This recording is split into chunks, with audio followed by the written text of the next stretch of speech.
Hello students, dictation 5 second बाद शुरू होगा।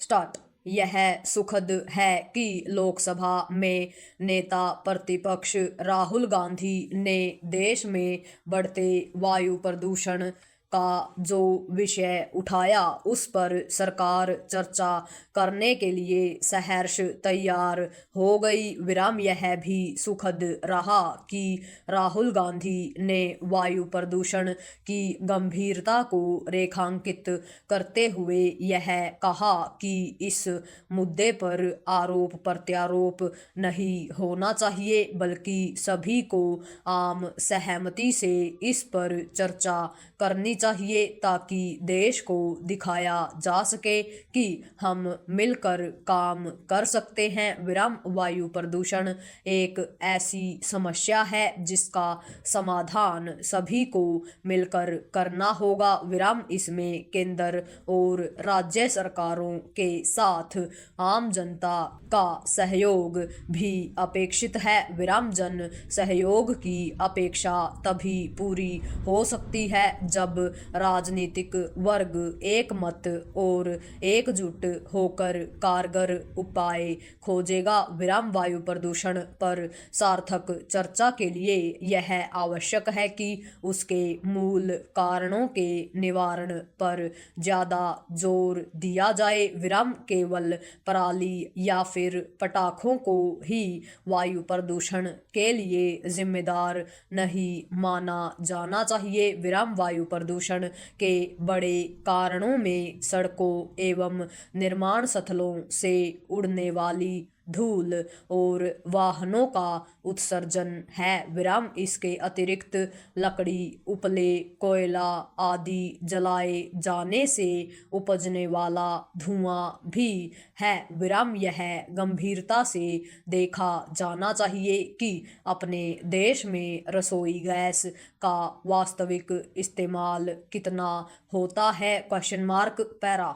वायु प्रदूषण की गंभीर हो चुकी समस्या के समाधान के लिए कोई कारगर कदम न उठाए जा सकने का दुष्परिणाम यह है कि प्रदूषण से प्रभावित होने वाले शहरी और ग्रामीण क्षेत्रों की संख्या बढ़ती चली जा रही है। विराम। इससे केवल लोगों की सेहत के लिए ही खतरा नहीं पैदा हो रहा है, बल्कि देश की बदनामी भी हो रही है। विराम। यह कोई अच्छी स्थिति नहीं कि आज जब भारत का अंतर्राष्ट्रीय कद बढ़ रहा हो तब वह बढ़ते वायु प्रदूषण के लिए जाना जाए। विराम। उम्मीद की जानी चाहिए कि वायु प्रदूषण पर संसद में न केवल सार्थक चर्चा होगी, बल्कि उससे ऐसी कार्य योजना को तैयार करने का मार्ग भी प्रशस्त होगा जिस पर अमल के लिए केंद्र और सभी राज्य सरकारें गंभीरता का परिचय देंगी। विराम। वायु प्रदूषण पर चर्चा के लिए सत्ता पक्ष और विपक्ष में जो सहमति बनी उसे केवल यहीं तक सीमित नहीं रहना चाहिए। विराम।